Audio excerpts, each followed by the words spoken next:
matagutlo, matagadlaw. Adunay mga panghitabo didto sa kauluhan. Panghitabo sa gawa sa atong nasod ug adunay mga panghitabo dinhi sa atong dapit. Mga panghitabo nga mao'y makapaikag sa katawhan nga mabinantayon sa lakat ug dagan sa panahon karon. Itanyag ning istasyon DXSR ang 7 o'clock Breakfast News.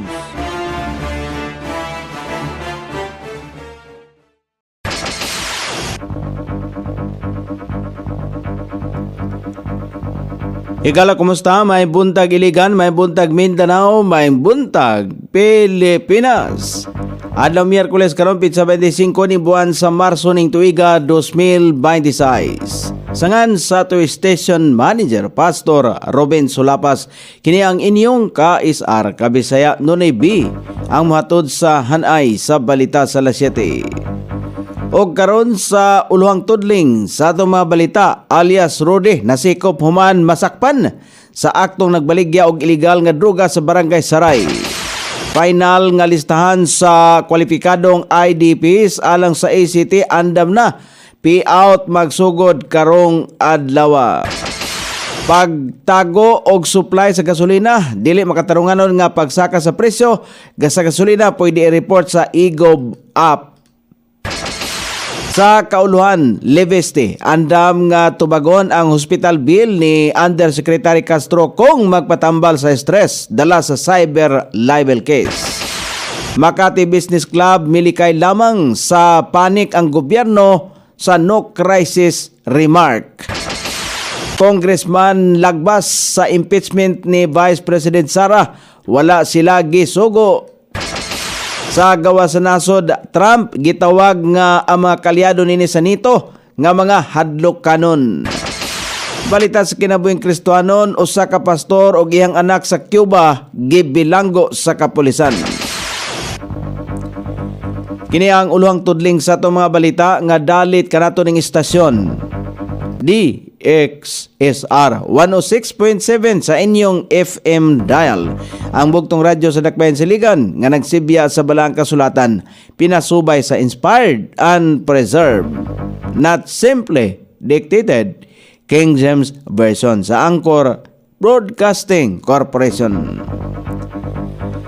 O karon sa kompleto nga detalye, na balhog sa bilangguan ang usa ka 51 anyos nga lalaki nga nailhang si alias Rudy human kini nasakpan sa aktong nagpahigayon og illegal nga droga sa Purok 2 Barangay Saray ning syudad. Samtang nasikop ang suspek kapadayon gihapon ang gilusad nga manhunt operation sa kapulisan aron badakpan ang iyang kauban nga nakasibat atol sa operasyon.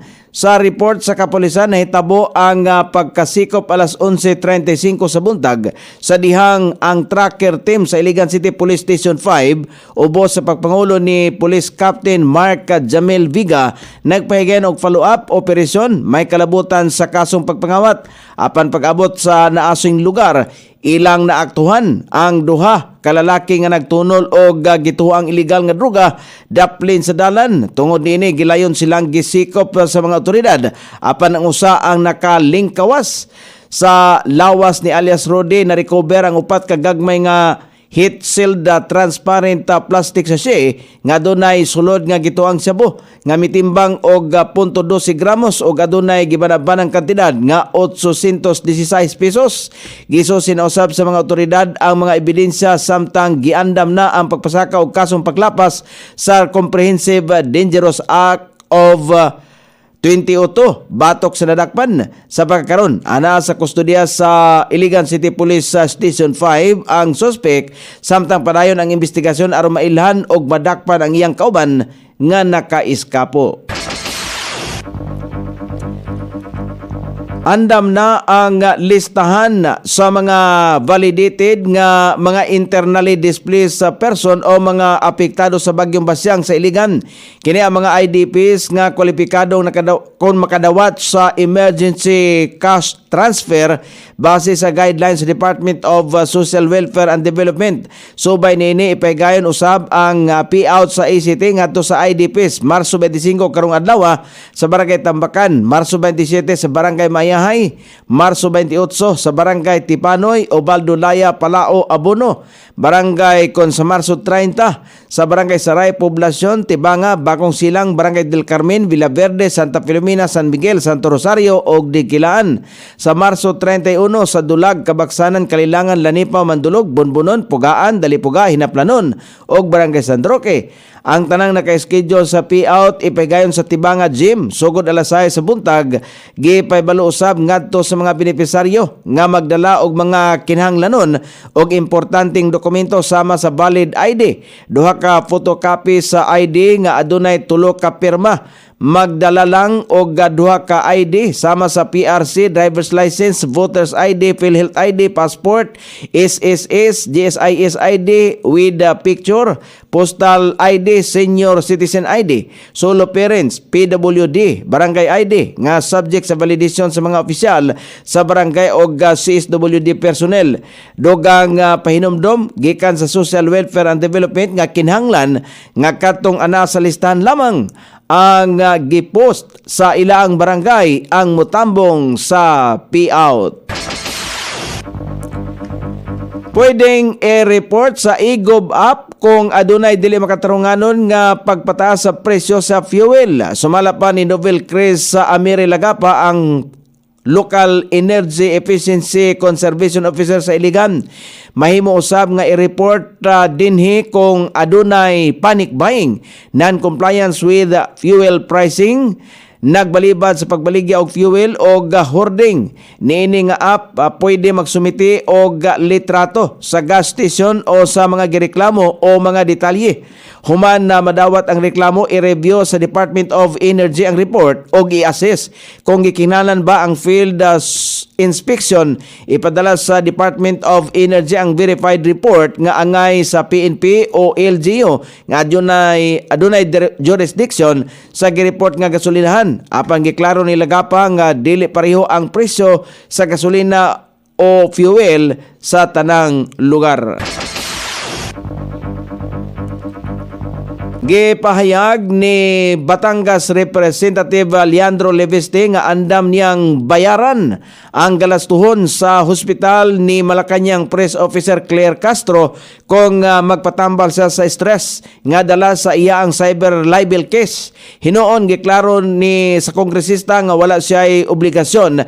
Gisulti ni Leveste nga suportahan niya si Castro kung kinahanglan siya og medical nga atensyon og mas maayo sumala pa niya kung mahatag ngadto kaniya ang medical certificate gikan sa doktor.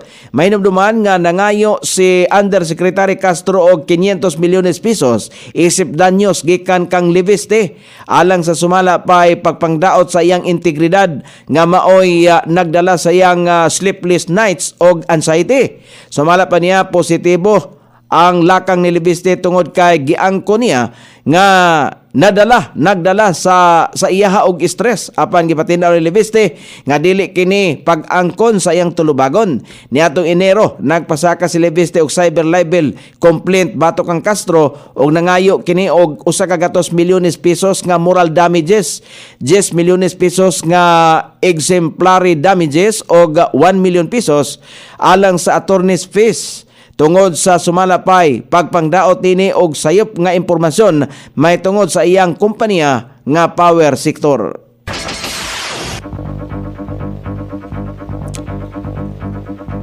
Gipamahayag sa Makati Business Club nga gusto lamang sa kagamhanan nga dili tawagon og crisis ang kasamtangang sitwasyon sa presyo sa lana aron malikayan ang panik sa publiko. Sumala pa kang Chairman Edgar Chua, lisod kayong hunaw-naon nga walay krisis sa nasod tungod kay padayon ang pagtaas sa diesel nga nilapas na sa 100 pesos matag litro. Padayon usab ang pagnaog sa piso batok sa dolyar og kawalay kasiguruan sa supply alang sa pagkahuman sa bulan sa Mayo. Giklaro niya nga angayang ipahibalo sa katawhan nga dili na normal ang kahimtang og kinahanglang hinanaling plano sa mubo og malungtarong panahon.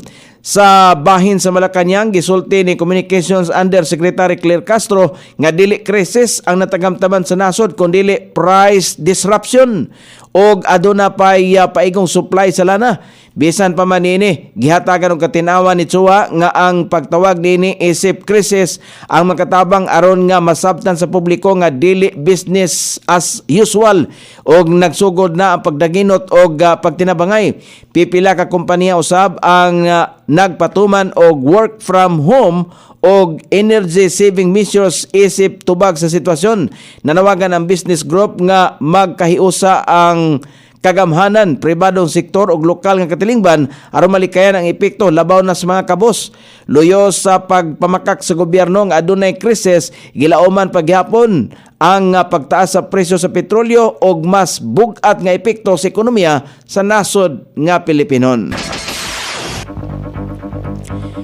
Giklaro ni House Representative ni House Justice Committee Vice Chairman og Misamis Oriental 1st District Representative Karin Lagbas nga wala sumala pa sila sugua aron na itaral sa impeachment proceeding si Vice President Sara Duterte.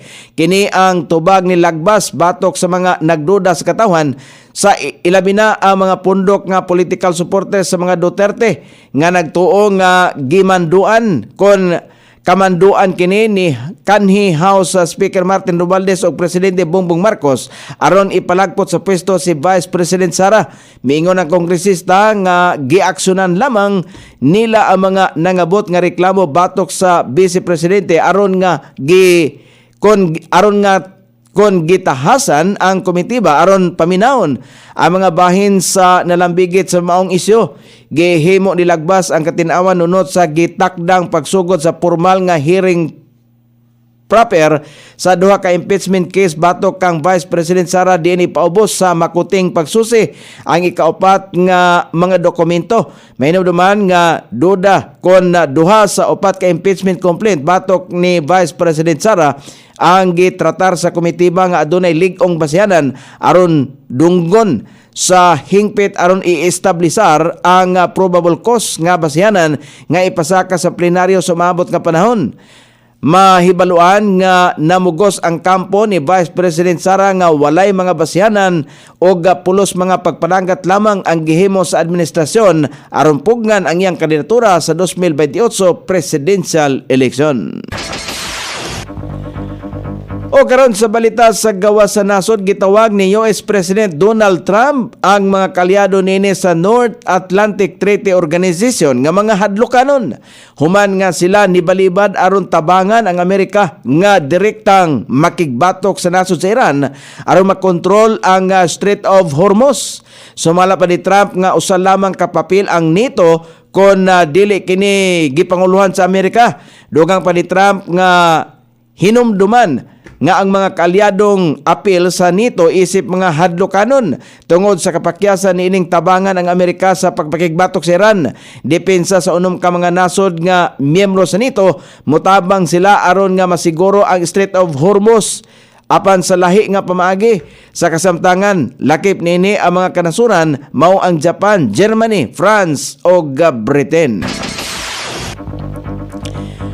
O karon sa balita sa kinabuhing Kristohanon, gibilanggo sa kapulisan ang usa ka pastor ug ang iyang 15 anyos nga anak sa nasod sa Cuba human mahibaluan nga niapil sila sa usa ka dakong protesta. Ang nasing amahan ug anak niapil aron iprotesta ang nationwide shutdown ug ang fuel depletion sa nasod nga wala nahatagan og solusyon sa gobyerno. Kasamtangan nga ana sa prisuhan ang anak sa pastor ug ana sa risgo nga sitwasyon tungod kay ana kini seryoso nga sakit. Tungod nini padayon nga nakigbangi ang nasong pastor sa balaod aron nga makagawas nga luwas ang iyang anak gikan sa bilangguan. O karon sa kaimtang sa pagbanabana sa dagan sa panahon, walay bagyo, walay low pressure area, bugtong esterle sa makapikta sa nasod nga Pilipinon. Ang Bicol Region, Quezon, Marinduque, Romblon, Oriental Mindoro, Northern Samar, Eastern Samar, Metro Manila, ubang bahin sa nasod. Ang makasinati paghapon sa manag-umon nga kalangitan inubanan sa patak-patak nga mga pag-ulan, panahon sa kapunon o sa sayong taknas kagabion kinepekto sa esterles. Sukod sa temperatura din sa Dakbayan Siligan ang kabugnaon ana sa 19 ug ang kainiton musangko sa 32 degrees sentigrado. Ang adlaw misilang kaganiha sa alas 5:57 ug mosawop unya sa alas 6:08 sa sayong takna sa kagabion.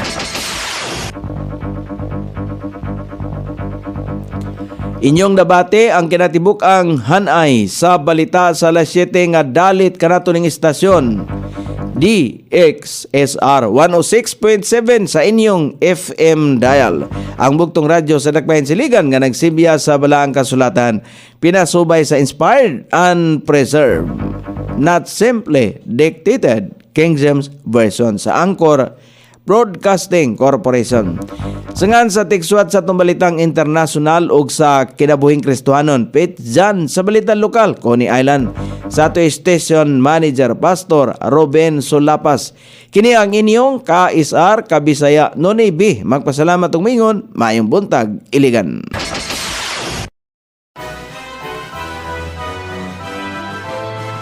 Inyong nabati ang 7 o'clock breakfast news hangtod na usab og mga adlaw sa samang takna o sa samang istasyon.